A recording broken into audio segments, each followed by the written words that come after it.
I'm Sister Simone Campbell. I'm a Sister of Social Service, and I am the Executive Director of Network, a National Catholic Social Justice Lobby. By choosing to be nuns on the bus, as opposed to any other form of transportation, I think actually initially it was sort of pragmatic. It's what we could afford. But it also did connect historically with stories in our nation that I only appreciated later, that there was a thread that connected us.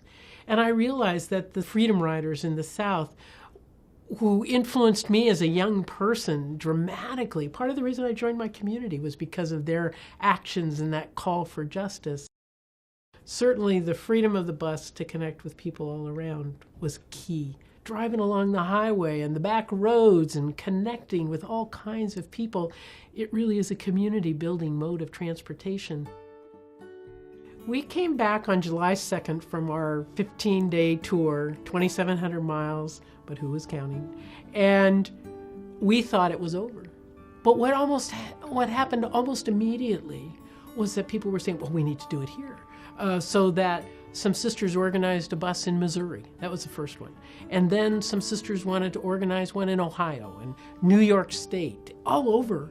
What we discovered was there was some energy released by this that keeps going. You too could be a nun on the bus. We have guidelines up on our website, so you need at least one nun. You speak civilly. You don't campaign for or against a specific person, and you lift up the needs of people in poverty. And the fifth one is that you keep in touch with us.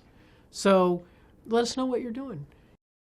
The principal way that low-income people get health care in the Affordable Care Act is through Medicaid expansion. So we're organizing teams around the country to go lobby their governors to insist on the full expansion of Medicaid, because the Supreme Court said it was up to the governors. And then finally, we're getting everybody then to do press at every turn so that they speak to local media, they let folks know what the governor said, what the congressional delegation said, and that we, the people, can form this more perfect union by making sure that low-income people have access to health care. In the richest nation on earth, it is morally shocking that not everyone has access to health care. We have to change that. All I know is that for me, faith in action is about faith engaging politics, and that's what we're doing. I think we'll have a measurable impact, but I'm not exactly sure what it is. What I have to say is we just went on the bus because we wanted to educate people about what was happening here in DC, but we got educated. And then it was this dynamic, amazing event that keeps going. And for me, that's the Holy Spirit. That's the Holy Spirit alive, and all I have to do is stay faithful to doing my part.